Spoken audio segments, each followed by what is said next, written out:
is a sneak peek of our headlines. Economic analysts say the new Kigali International Airport under construction in Bugesera district is expected to become a major gateway for the trade between Africa and other continents.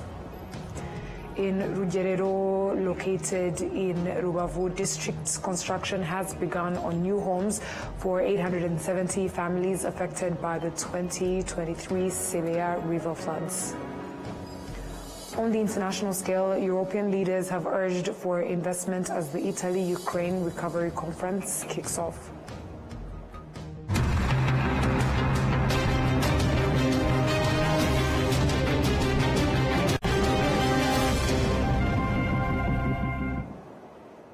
Once again, we're glad to have a company tonight, coming to you straight from the heart of Africa, Kigali, and I bring you tonight's English edition is Martina Abera.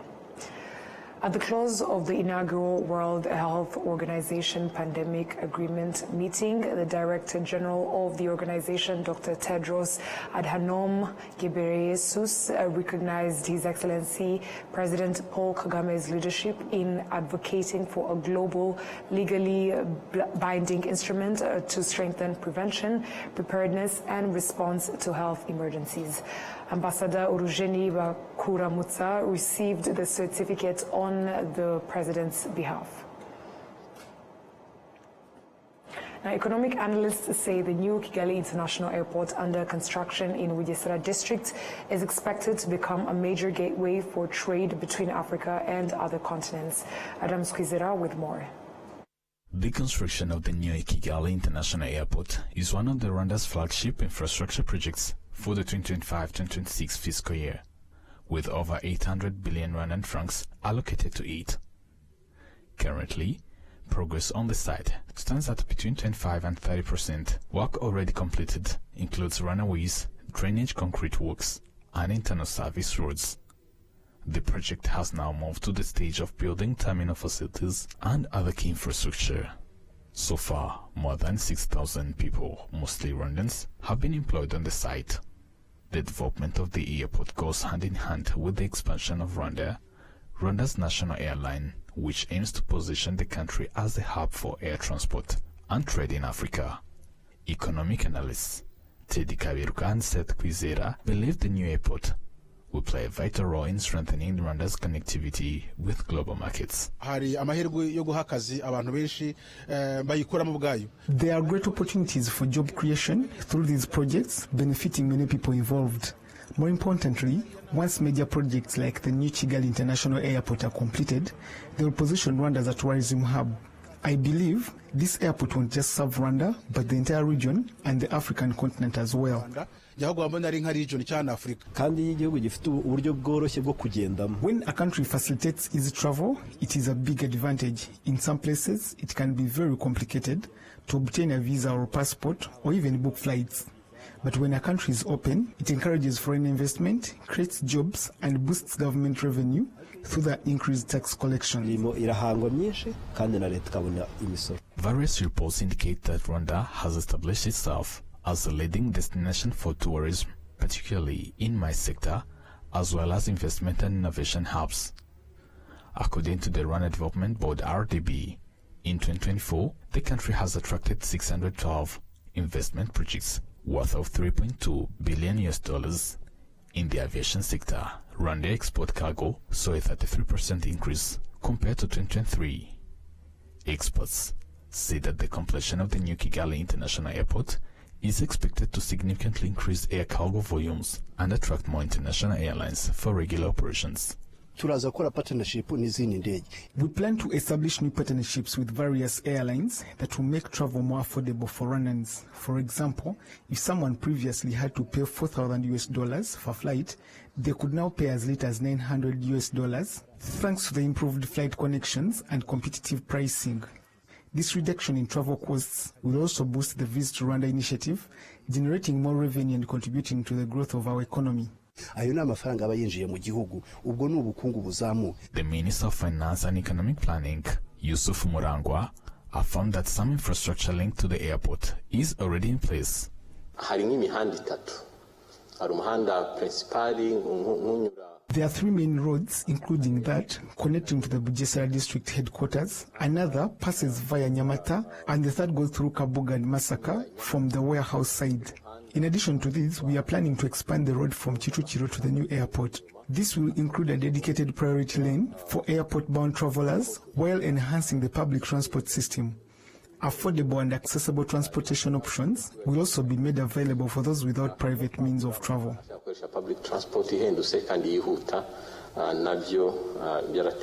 The first phase of the new Kigali International Airport is expected to be completed by 2027, with a planned capacity to handle more than 8 million passengers annually.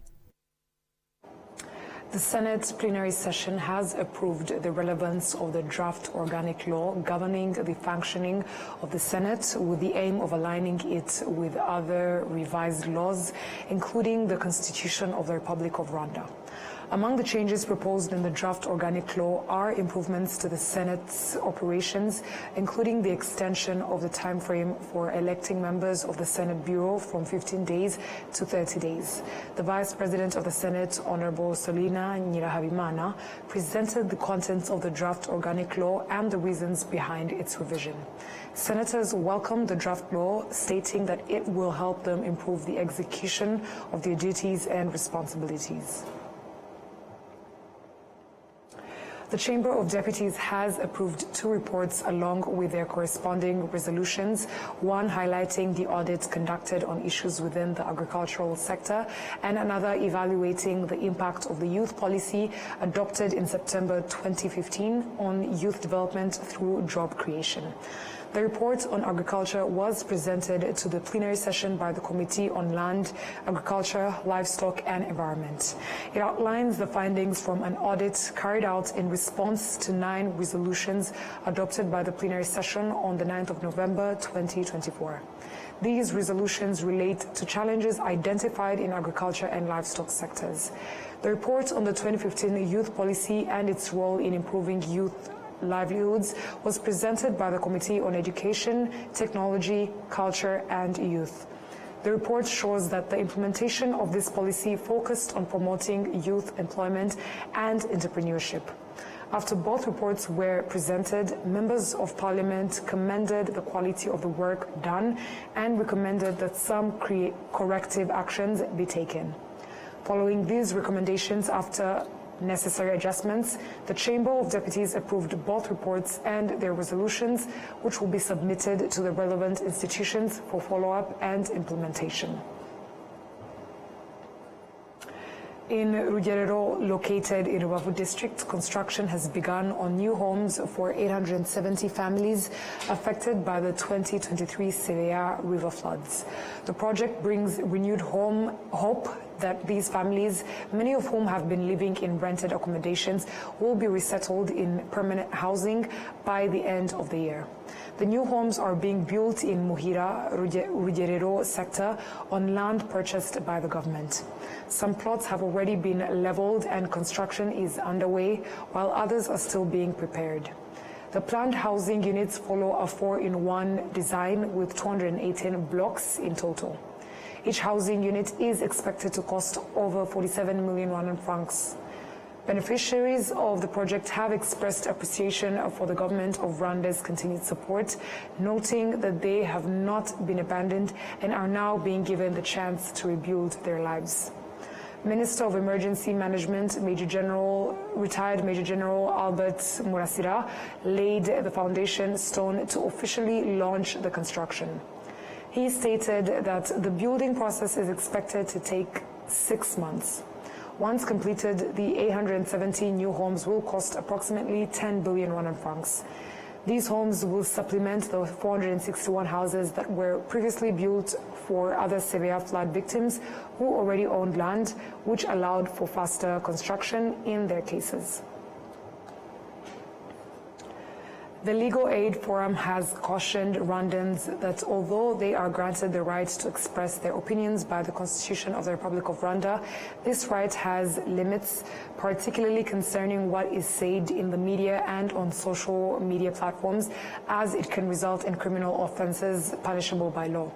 During discussions involving journalists, representatives of local authorities, civil society organizations, and the Legal Aid Forum, it was revealed that a large number of Rwandans lack sufficient knowledge on the proper and responsible use of social media, despite being frequent users. The consequences include the spread of misinformation, hate speech, and other harmful content. There are several individuals currently facing legal action for offenses such as spreading hate speech and false information through social media, the press, and other communication channels. We are looking at how we can discuss on how responsible expression or exercise of the freedom of expression as granted by the Constitution can be practiced by media and other actors in the media space, because we find most people abusing the exceptions of this provision, considering that this is not an absolute right, but rather a right with exceptions. So we are looking at how we can promote literacy about responsible usage or exercise of this right, while promoting people's expression using especially digital platforms. Digital platforms, we mean especially the social media platforms that we use to communicate, like Facebook, Instagram, X, former Twitter, YouTube, where we find people abusing those equally protected rights like privacy, public order, etc. So the discussion today was to look into how that whole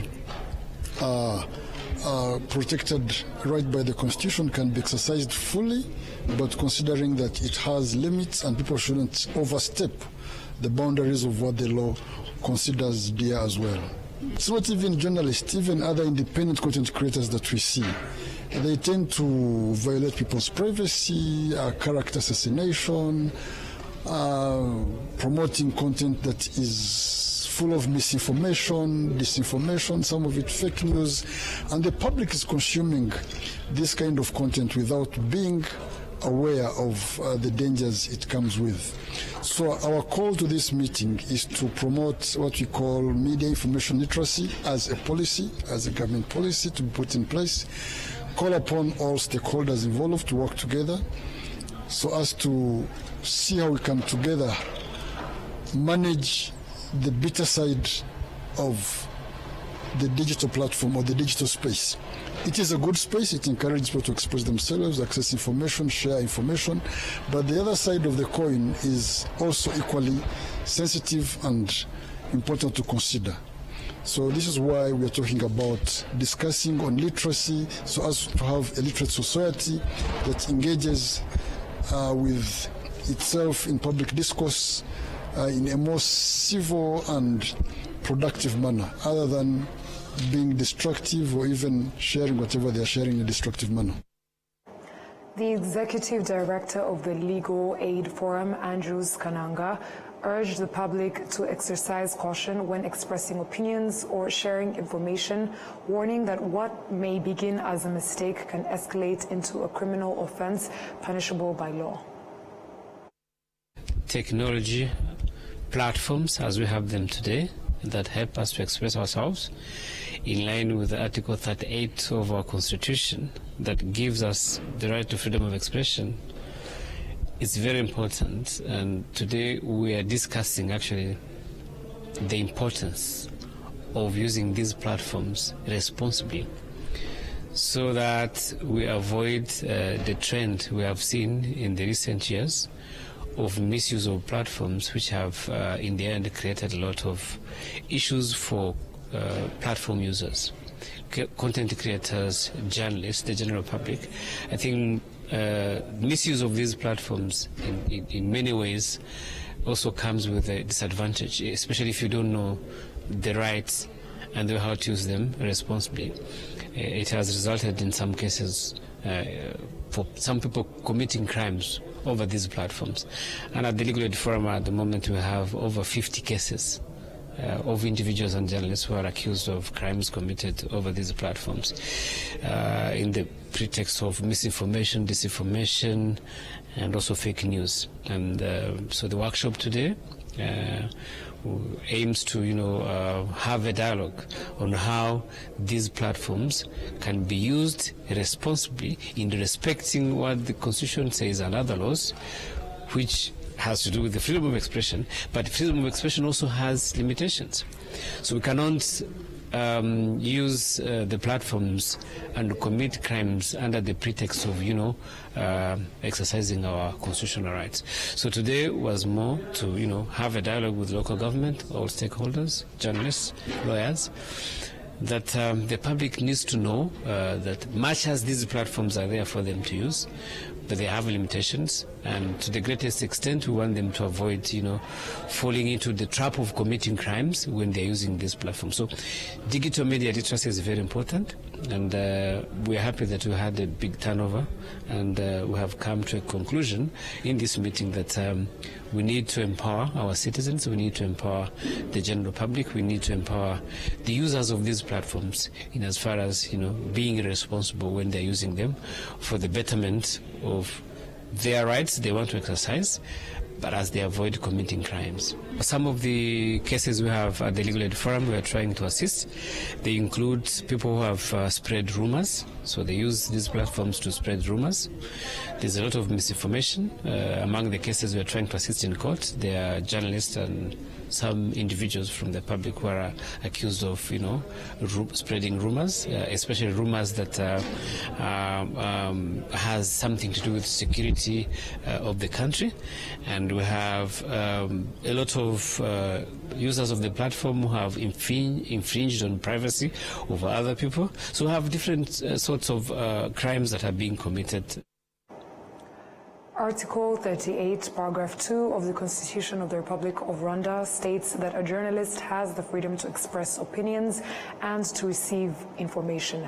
However, this freedom must not undermine public order, good morals, the protection of youth and children, or the right of every citizen to dignity, respect, and privacy in their personal and family life. Moving ahead, public servants from various institutions are beginning a 6-month training program focused on the use of data relevant to their work for decision-making. William Evans Mutabazi has more.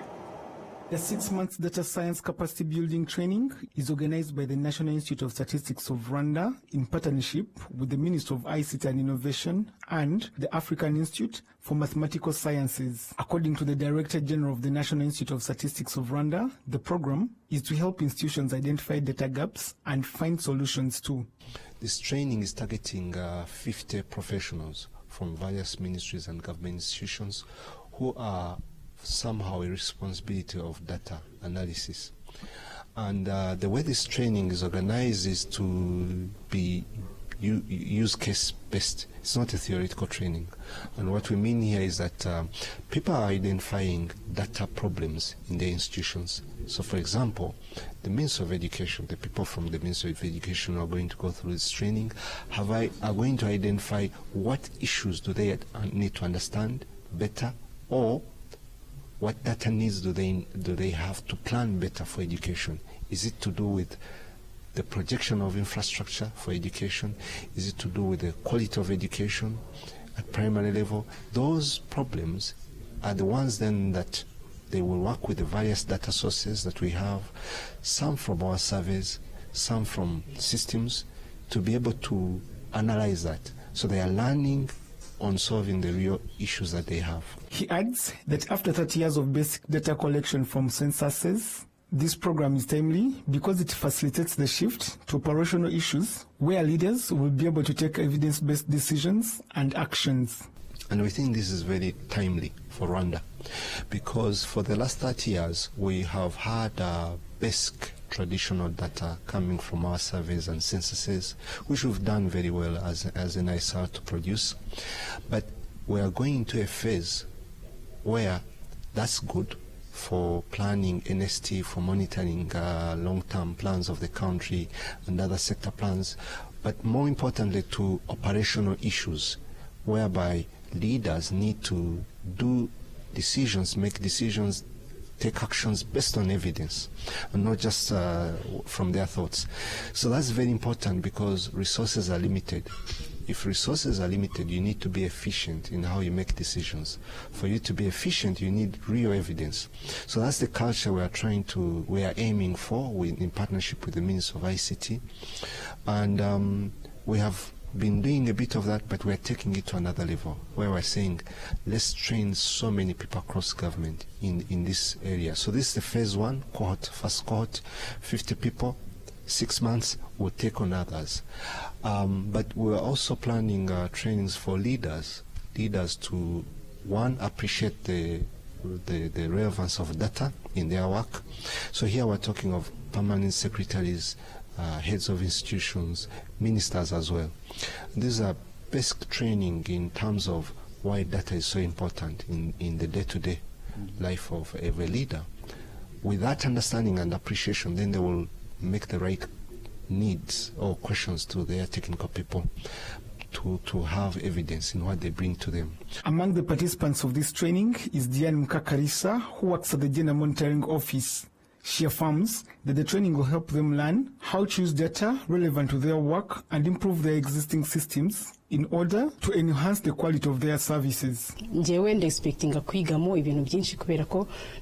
I expect to learn a lot from this training, especially because I work in the planning department, and part of our mandate is to be the source of gender data. A 2023 World Bank report on promoting data-driven service delivery for inclusive access highlights that countries with well-functioning data systems increase their capacity for effective planning and efficient use of public resources by over 30% compared to those without such systems. William Evans, RTV News. Some citizens and mediators call for amendment of the law governing mediation committees, citing outdated provisions, especially the 3 million Rwandan francs case limit. And our Gladys has more. Mediators have been providing community-based justice for over 20 years at the grassroots level. However, many have repeatedly raised concerns about a specific provision in the law that prohibits them from handling disputes valued at more than 3 million Rwandan francs. They argue that this limit is no longer relevant in today's economic context. People who bring their cases to the mediators say the provision is outdated, as property values have significantly increased over time. Considering the current cost of living, we believe there should be an increase in the compensation for mediators, so that more citizens' issues can be resolved at the local mediation level, reducing the number of cases that go to higher courts. The mediation committees operate at the local level, mainly in cells and sectors. The executive secretary of Busanza Cell says mediators have greatly reduced the number of cases being taken to formal courts. This means that many issues have been resolved, preventing citizens from unnecessarily going to court, because the mediation committees are close to the people and they are highly trusted by the community. People bring their issues to them and they solve them. We would like the law to be revised so that the value of the cases they can handle increases from 3 million to at least 10 million Rwandan francs. This would help us better address the many land-related disputes we receive. According to the Ministry of Justice, from 2011 to 2024, mediation committees resolved over 54,000 cases. Had these cases gone through the formal court system, they would have taken at least 30 years to resolve. Frank Mugabo, who oversees community justice at the ministry, confirmed that the law governing mediation committees is set to be reviewed. Even when we look at the data, we see that the number of cases received from citizens has decreased because the value threshold was increased. This aligns with the Ministry of Justice's current plan, which aims to revise the law very soon. Therefore, urgent reforms are needed so that within the next 2 years, the mediation law will have been fully updated. The revision of this law is expected to address several challenges mediators face, especially those related to the monetary value of the cases they are allowed to handle.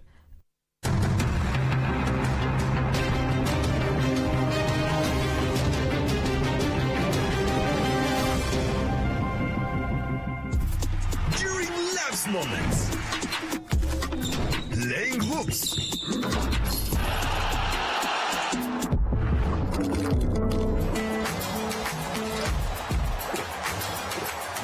away.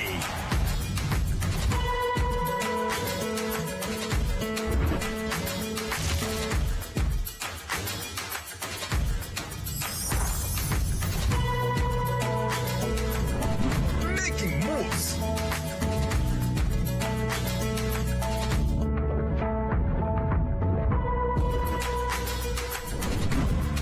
Breakfast with family. Inyanje is always there. Whatever the occasion, whatever the moment, always ask for Inyanje. Nyiri muto arababwiraga data bati ntabwo wagira umukamo mwinshi utunze inka imwe, ariko nigeze acika intege. Mama akinjira mu bucuruzi hari abamubwiraga bati ntabwo watera imbere udakorera mu iduka rigezweho, ariko ntibyamusubije inyuma, yakoranaga umwete. Njye muri kaminuza hari abanshidikanyagaho bavuga ko nashobora kaminuza naturuka mu muryango wifashije, ariko byaragiye nanditse amateka mashya. Igihe cyo gutera ishema umuryango wanjye kigeze, bamwe bakomeje kumbwira bati ntabwo watera umuryango wawe ibyishimo n'ishema, ariko narabishoboye. Hari abakekaga ko nasigira umurage ukomeye abankomokaho, ariko ubu mfite uruganda rutunganya amata. Banki ya Kigali yabaye umufatanyabikorwa wanjye mu rugendo rwose, inzozi zanjye ziba impamo. Bigereho. Muyobozi wa sosiyete, turakwibutsa ko buri sosiyete isabwa n'itegeko kubika ibitabo bya sosiyete ndetse no gushyikiriza RDB amakuru abikubiyemo. Ibyo bitabo birimo igitabo cy'abanyamigabane, icy'abagenewe inyungu ku migabane, inyandiko y'amakuru ya sosiyete, ibaruramari ngarukamwaka n'izindi. Gutanga amakuru y'ugenewe inyungu ku migabane wanyura kuri bo.rdb.rw, naho gutanga izindi nyandiko ukanyura kuri org.rdb.rw.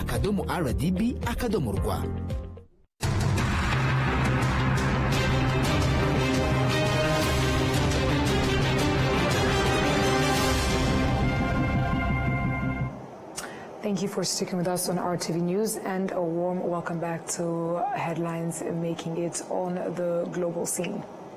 European leaders have urged for investment as the Italy-Ukraine Recovery Conference kicks off. The two-day event is expected to finalize individual deals of guarantees and grants to unlock more than 10 billion euros in investment. Euronews with more.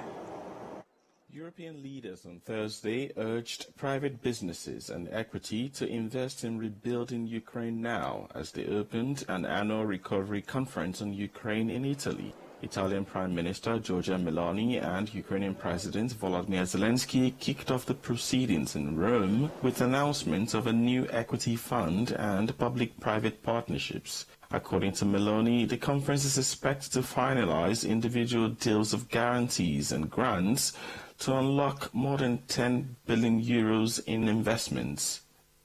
The two-day conference, which begins today in Rome, which has been organized both by Italy and Ukraine, is the fourth Ukraine's recovery conference. The aim of the summit is to continue the global push for investment to support Ukraine's reconstruction 3 years since Russia's full-scale war of aggression began. The conference includes a series of high-level political events and panel discussions on how business, policy, international cooperation can contribute to a sustainable recovery. According to the World Bank, the recovery and reconstruction will cost $524 billion over the next 10 years. Around 3,500 people are taking part in the event. A significant number of world leaders are also attending, including, besides Italy's Prime Minister Giorgia Meloni, Ukrainian President Zelensky, EU Commission President von der Leyen, German Chancellor Merz.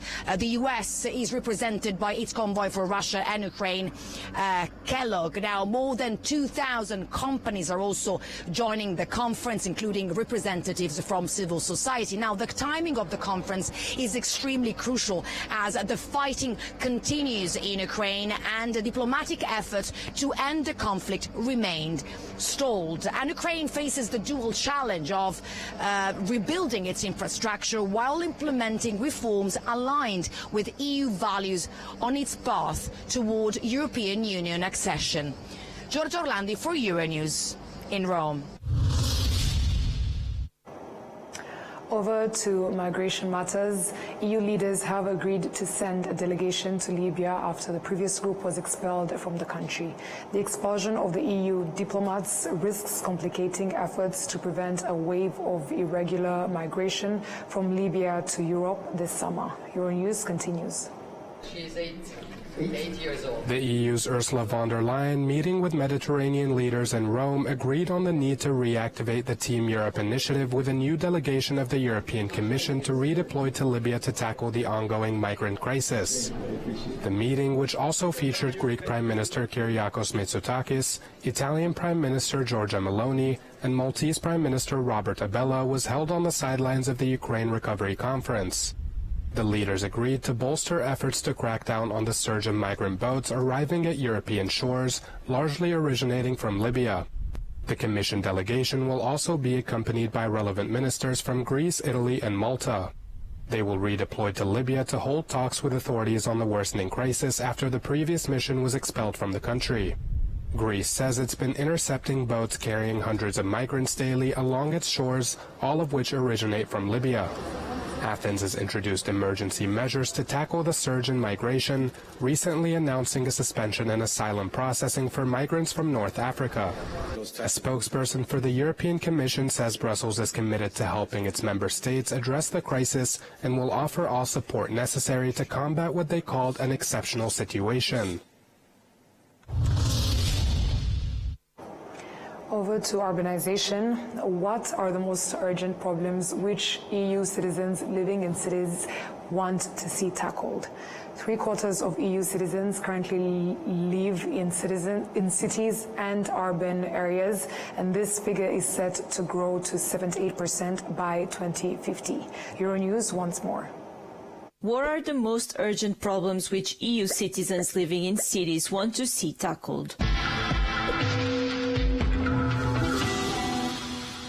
3/4 of people in the EU currently live in cities and urban areas. This figure is set to grow to 78% by 2050. Across the EU, 40% of citizens identify a lack of affordable housing as an immediate and urgent problem in the place where they live. This is followed by a lack of quality public services such as healthcare and childcare at 32%, and employment or lack of job opportunities at 31%. However, significant differences are reported across various areas. While affordable housing remains the top concern in both cities and towns, rural respondents mentioned the lack of quality public services as their main worry. In 15 member states, at least half of the respondents living in cities replied that the lack of affordable housing is an immediate and urgent problem in their town, with the highest share seen in Ireland, Spain, and Luxembourg. More than 6 in 10 citizens report that their local authorities are not taking any or enough action to address the challenges of climate change and the environment in the place where they live.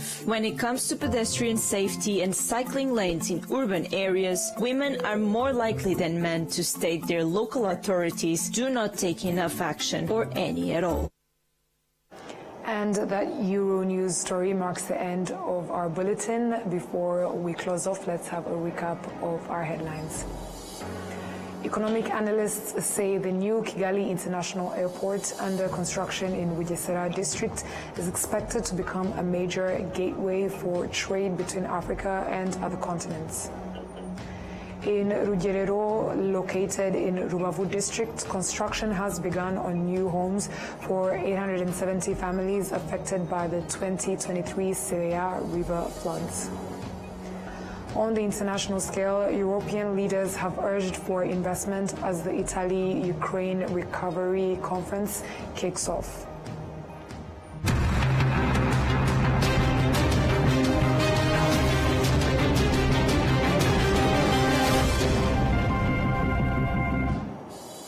And on that note, we've come to the end of tonight's English News Bulletin. On behalf of the news production team as well as the technical team, thank you for sticking with us on RTV News. And up until next time, stay safe and have a good night.